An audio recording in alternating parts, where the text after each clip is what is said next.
So, does anyone recognise any of these pictures and what they might have in common?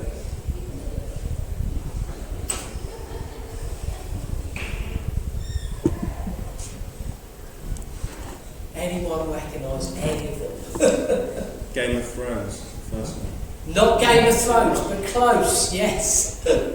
So that character on the left there is from Lord of the Rings. He's called Denethor.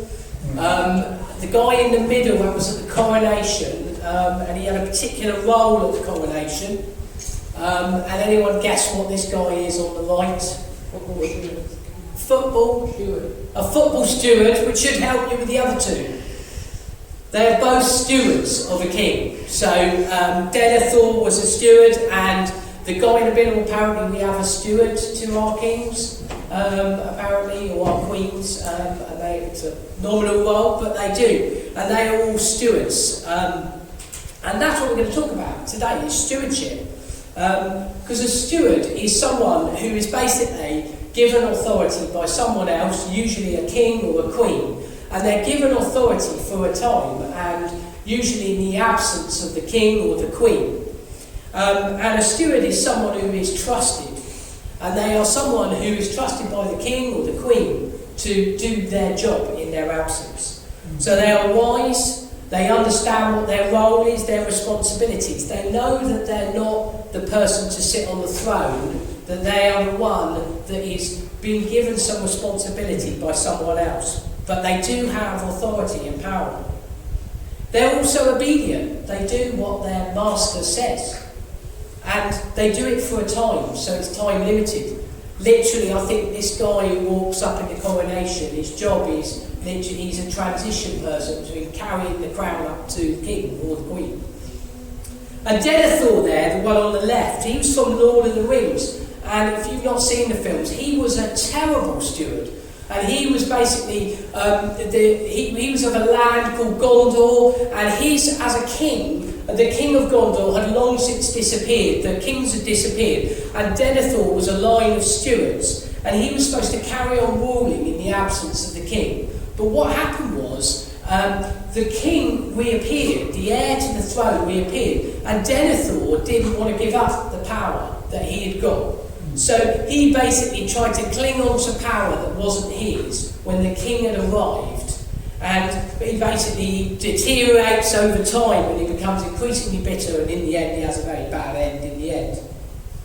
And the Bible tells us that we're stewards as well under God. So in the first chapters of Genesis, that's what we get, is we get this picture of stewardship, that we as humans are supposed to be stewards. And it says this in Genesis 1. Then God said, "Let us make mankind in our image, in our likeness, so that they may rule over the fish in the sea and the birds in the sky, over the livestock and over all the wild animals, and over all the creatures that move along the ground." And so God created mankind in his image. In the image of God he created them, male and female. He created them. And God blessed them, and he said, "Be fruitful and increase in number. Fill the earth and subdue it. Rule over the fish in the sea and the birds in the sky, and over every living creature that moves on the ground."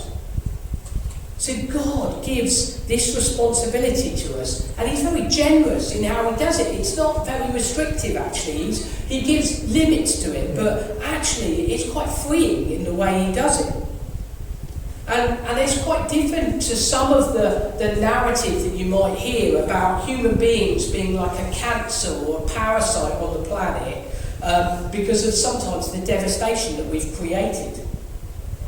But equally, we're not just supposed to do whatever we like with what we've been given. We're to exercise a stewardship over God's creation. It doesn't matter how we live. And the fact that we develop things like human rights grows out of this instinct that actually, that we're not just to live as we please. We're created to be answerable to something or someone outside of ourselves. And the story changes in Genesis 3. Humans step out of this role of steward and they start to set themselves up as the ultimate authority. Like Denethor in The Lord of the Rings, they forget that their role was to be a steward and not a king or a queen. And the early chapters of the Bible also tell us that we're not just supposed to be stewards of stuff. So we get in chapter 4, we get the first murder happen where a brother kills a brother. So Cain kills Abel. And when Cain is questioned by God as to where his brother is, he says, "Am I my brother's keeper?" See, part of our stewarding responsibility is that we're to steward the relationships we have with one another. We're supposed to love our neighbour. We were created as stewards of all of the earth and everyone who lives in it. And the story of the Bible, from this point on, just shows these various ways that humans like Denethor have messed up and lost sight of that identity. That we're supposed to be living in this relationship with our Creator. But it's also a story about how God helps us get back to that relationship that He's given us. And we were made to be stewards, not kings and queens in our own right. Temporary things aren't made to bear the weight of our sense of purpose and where we find security or joy.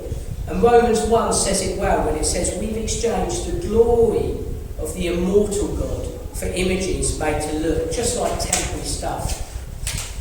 So I want just for a few minutes, for you in your own minds, I'm going to list off some things just to think, what are you a steward of? So let's think about, first of all, our money. Just in your own mind, tally up, what's your income? How much money do you get each month? Then think about how many assets you have.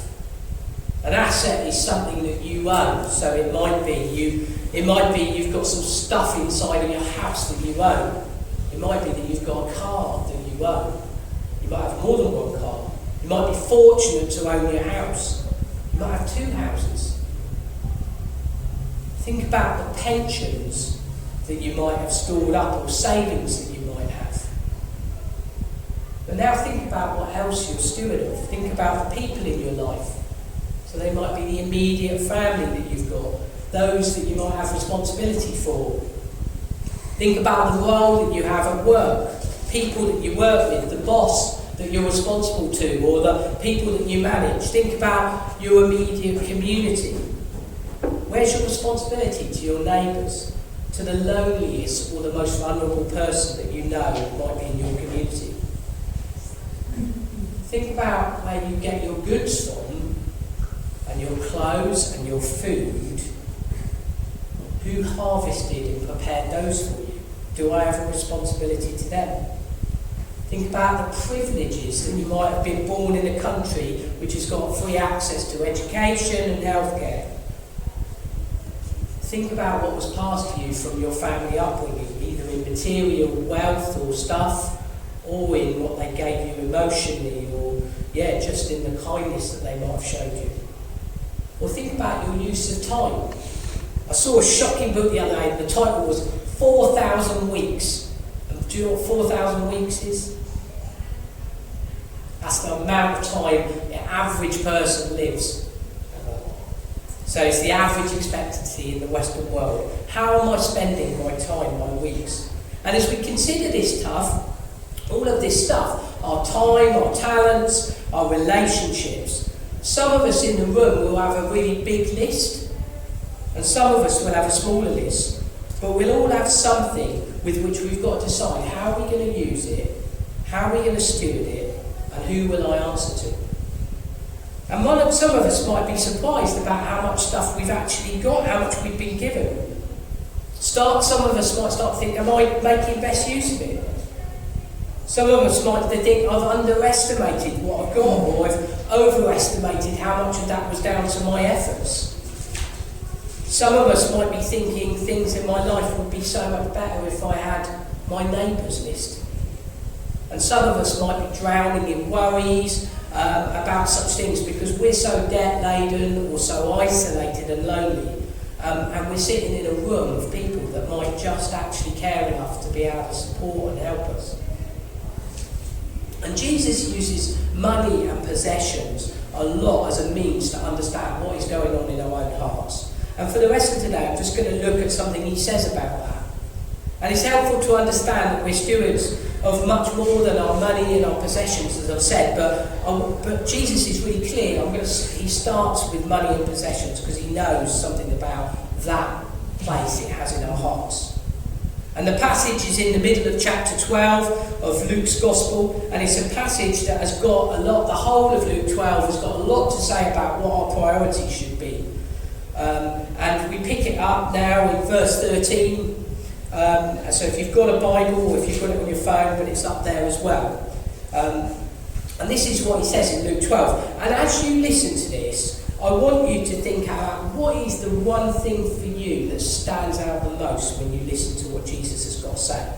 And it starts with a bloke that basically comes along and heckles him from the crowd. It says this: someone from the crowd called out, "Teacher, please tell my brother to divide our father's estate with me." And Jesus replied, "Friend, who made me judge over you to decide things as that?" And then he said, "Beware, guard against every kind of greed. Life is not measured by how much you own." And then he told them a story. A rich man had a fertile farm that produced fine crops. And he said to himself, "What should I do? I don't have room for all my crops." And then he said, "I know what I'm going to do. I'm going to tear down my barns and I'm going to build bigger ones. And then I'll have enough room to store all of my wheat and all of the other goods. And I'll sit back and I'll say to myself, my friends, you've got enough stored away for years to come. Now take it easy, eat, drink and be merry." But God said to him, "You fool, you will die this very night. Then who will get everything you worked for? Yes, a person is a fool to store up earthly wealth, but not have a rich relationship with God." See, Jesus uses stories like this all the time to teach his disciples important things. He uses farmers, crops and barns because that would have been stuff they would have been used to. When I asked my life group about this, Steve in the life group came up with a helpful modern day picture of that, and he says it's a bit like a successful IT consultant who ends up developing a Bitcoin currency, and then he sells it on to some big tech company, and then he goes off and sails into the sunset to buy his dreamed of island. And to be honest, I meet quite a lot of young people in the job that I do that say this is what they want from their lives. They just want to hit it big, make a stack load of cash, and all's going to be well in their lives. But we must remember that Jesus is also speaking here to crowds of people who weren't these successful, wealthy people. He warns them that what they're looking for isn't going to be found in dreams and ambitions of this kind. And most of us, I'm guessing, aren't sort of browsing through the magazine looking at the next yacht we're going to buy. His story is to a man who's chasing his inheritance because he thinks he's owed something. But he's directing his teaching to his disciples who've given up everything, all of their businesses, all of their wealth, to go and follow him. And the crowds of that day were living in much harsher conditions than most of us will be. And Jesus is warning everyone in that crowd. And the warning and the foolishness doesn't come from this man. He's successful. We're told he's a wealthy, rich man at the start. And he then gets a bumper crop that comes along. And Jesus isn't saying that's the bad thing. It's not bad that he's wealthy and he's got wealthier. It's the decision that he makes with what he has been given.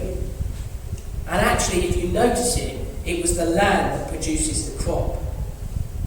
And notice what he says. I will do this. What should I do, he says. I will tear down my barns and build bigger ones. I'll have enough room to store all of my wheat and other goods. I will sit back. What this man had lost sight of, or he never even ever realised, was that he'd missed that he'd been given stuff as a steward. He'd missed that the stuff that was there was loaned to him and it wasn't owned by him. And God calls the lonely. And there's a reckoning to be had. He mistakenly thought that his life was to be found in the abundance of possessions. And he'd missed the whole point, that his life had been given to him for a greater purpose. That more than just filling his house with stuff and kicking back and enjoying his retirement, on a beach or a private island somewhere. He missed his purpose for living. And the saddest part of this story is that it isn't just possessions that were on loan to him. His life was a temporary thing. And the moment when he thought he'd reached his ambition, God brings his life to a close. All that he had strived for and hoped for, all that temporary stuff, it was just going to end up in someone else's hands. And then they too will pass it on to the next person. I looked on the internet, you never know how reliable this is, but a £20 note passes through 2,300 people's hands in its life. And funerals are a sober place for reflection. Last year I went to my mum's funeral, and it was evident that what wasn't said at that funeral about my mum was about the abundance of her possessions. Nobody spoke about how much money my mum left in her bank account, or what cars she owned, or whether she wore the right clothes with the right logos. And when we start to think about life priorities, and a funeral is definitely a place for sober reflection, we get closer to realising what really matters. Death has this way of bringing about the sense of what is temporary and what is eternal. The man in the story missed that he was a steward of all that he'd been given, and instead of that, he lived like he owned the stuff, but it was actually temporary. And Jesus uses the word fool for him. That's the word he uses. He isn't trying to describe the most horrible person on the planet. He's just saying what you did was you lived your life without thinking. You were rash. That's what the word fool means. It means someone who does stuff without thinking it through. You just go with the flow. The fool is the unthinking person. Do we think about the people that we see on the magazine covers and on social media, where wealth is the only thing that is being flaunted, as those who are in grave danger of being foolish? Do we envy them and aspire to be like them?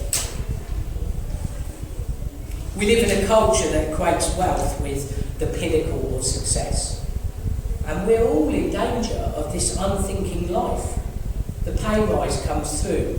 Where shall I spend it? A new phone comes out. I'll get it added to my wish list. You need it to get it, so you go and get it on credit. You buy now, pay later. That might as well be act rashly now and think about it later. Or the bonus or the pay rise comes through, and we unthinkingly just add it to the next holiday or retirement fund. But if we start thinking about the place wealth has in our lives, we start thinking like a steward. What am I going to do with what I have been given for a given period of time? Perhaps we won't fall into the trap of this man in the story. But there is also a flip side to this in the pursuit of wealth. Anxious worry about stuff, the same kinds of stuff. And immediately after telling this story, that's exactly what Jesus does. He goes and addresses worry with them. See, the other side of not thinking about things, of being rash in our foolish unthinking, is thinking in such a way that we just fear the loss of stuff, of this temporary stuff. And the vast majority, I said, of the crowd that were listening to Jesus that day, they weren't the super rich looking for the next big harvest, but they were people living hand to mouth. And they didn't have a lot, probably, and they were just trying to make ends meet. And he tells his disciples, don't look for life in the ambitions of this rich fool. But then he then says, this is where you're going to find life. And I think it's really helpful for us, because actually what we know and should be apparent to us is that we live in a really anxious culture at the moment. An overthinking culture where we try to manage all of that anxiety and all of those worries, oftentimes by the accumulation of more stuff. Either as an insurance to ensure that we've got what we need, or as a way of pushing what we haven't got to the back of our minds, that worry to the back of our minds. Worry and stress is one of the biggest problems that people in the modern world face. But most of us are much better off than anyone living in the crowd of Jesus' day in terms of having material security. Yet the worry about it hasn't gone away. and it seems to be getting worse.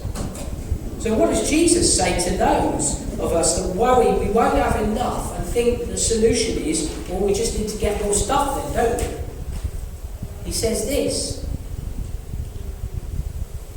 Then Jesus said to his disciples, therefore I tell you, don't worry about your life, what you'll eat or what your body, what you will wear, for life is more than food and the body more than clothes. Consider the ravens, they don't sow or reap, they have no storehouses or barns, and yet God feeds them.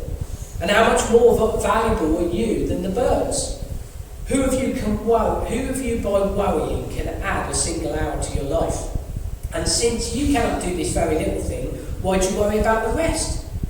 So he says you don't find life by worrying.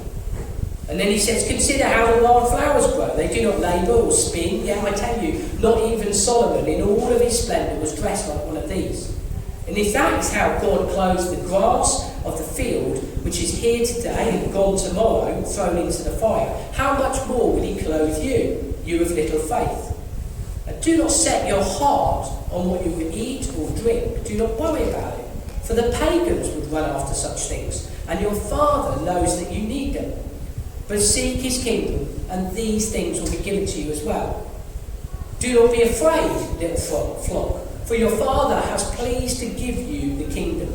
Sell your possessions and give to the poor. Provide purses for yourselves that will not wear out, and a treasure in heaven that will never fail, where no thief comes near and no moth destroys. For where your treasure is, there your heart will also be. So he wants his disciples to hear, and the crowds to overhear, that life isn't found in the pursuit of wealth and the comfort of that, or in worrying about not having enough. It's in knowing the King and his kingdom. Notice Jesus doesn't say you need to buy your way into this kingdom. He says this is a God who cares about you and knows what you need. And he says, actually, how you get there is you seek this kingdom. You don't buy it, you seek it. And it says in those verses, he's pleased to give it to you. When you know the King and you're in right relationship with the King, he helps you understand what it means to be a steward of the things that he has given you. And I said at the start, Denethor from Lord of the Rings had forgotten he was a steward. And he'd forgotten that the king was going to be returning at some point, and he would then give it back, the kingdom back to the king. He lived his life like he was always in charge of his stuff. But Denethor had a son. If you know the story, Denethor had a son called Faramir. And Faramir understood that he was a steward. And when the king comes along in the story, a man called Aragorn, he immediately knows how to respond. And Aragorn was kind of a scruffy looking fella. He didn't look much like a king, but as Faramir got to know him, he soon realised that he was the king and he needed to surrender all to him. So that's how we understand to be a steward. We grow in what it knows to know the King Jesus. As we seek to know him more, we come to realise what he's given us. This isn't a relationship, like I say, that you earn with him. This is one where you seek him, and it's given to you along with everything else you have. So practically then, how do you do that? See, I understand in myself that I've been the fool in my life where I've chased after things. I've thought too much about possessions and stuff. I've been there. And I've also been the worrier on the other side, which is worried unnecessarily about stuff. So I've been the one that reacts in the unthinking way and just gone along, acted rashly. And I've also been the one that overthinks about my lack of stuff. And Jesus says, I've come to deliver you from both of those things, to restore to you a relationship that grows in the confidence of who this King is, that cares about us, and says to us that I want you to hold this stuff lightly and use it well. The starting point for this is always looking to the King and the kingdom, knowing that he will give us all we need. So the starting point for any of us is just to come before Jesus, spend time with him. As Ben said as he prayed out, spend time with Jesus, know the King. And we start by thinking and considering and turning our brains on.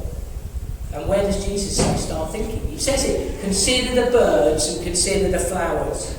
As we look at creation, it helps us draw our gaze to the Creator, a Father that provides for us. The answers for anxiety aren't found within us, they're found within Him. And we consider the cross as well, that God sent His own Son to die on the cross for our sakes. Surely that should grow us with confidence that if He would not spare His Son for us, will He not give us everything else that we need alongside that? So the cross is the ultimate display of God's generosity towards us. And when we start considering these things, the first thing is that they lead to increased levels of thankfulness as we notice what we've already been given. And some practical things that we can do around stewardship. Firstly, you can look at your bank statement. If you want to know what your priorities for your life are, start looking at where you spend your money and where you store your treasure. Your bank statement and your calendar will tell you more about what you've really set your heart on than anything else. And I found it helpful for myself recently. I've started flipping the question. So I've stopped asking, as Christians, I've often been taught, what should I give? And I've started actually asking myself the question, well, what of what I've been given should I keep? What do I actually need? And I've also tried to develop more of a habit of lending and borrowing stuff. And I add borrowing in this as well, because sometimes I don't feel very comfortable in asking to borrow something of someone. So I need to own it for myself, but actually humbling myself and saying, actually, I need something of someone else is really helpful, I've found. So lending stuff and giving stuff away and borrowing stuff of people. Breaking that ownership. I've got to have this thing. And within the church, it was David's idea, I think, wasn't it? It was setting up a WhatsApp group of stuff that people are sharing amongst the church, and it's been just a real blessing to be part of that. So speak to him if you want to get added in. But it's a way of just saying, I need this thing, has anyone got it? Or I've got this to give away, does anyone want it? I would say this, Jesus says about giving to the poor, start giving somewhere in your life and regularly review what you're giving. Think like a steward. You are one, whether you think you are or not. The benefit of thinking like one is that you start to think more about the King that you serve and what would please Him. You will start to think about what are Jesus' priorities for what He's given me. See, life isn't found in the abundance of possessions. Let's not live an unthinking life, a foolish life, believing that it does. And life can't be extended by worrying about it either. Let's find life where it's truly found in the King, the great steward of our souls, as one preacher said about Jesus. The problem is we live in a world that is all about the now, it's all about the temporary, and a world that's lost sight of the fact that we're stewards. It's a life that's loaned and not owned. And whenever we used to go to the beach when the kids were younger, I don't know about you, but when you get out of the beach and you look at the car, the sand's gone everywhere. It's in the footwell, it's in the back seat, in the boot, it's everywhere. The sand is literally just covered. It's in the shoes, in the clothing. And we live in a world that is so saturated by consumer culture that it's like the sand that's everywhere in the car. It is literally everywhere. Everything we do on our phones will do that. And so we just need to be really wise. And the problem is that these temporary things were never to bear the weight of where we find our sense of joy or purpose. So C.S. Lewis says this, it is not wrong to desire our own good. We were created to desire our own happiness. Our problem is that we seek it in all the wrong places. In the words of Jesus, seek first the kingdom.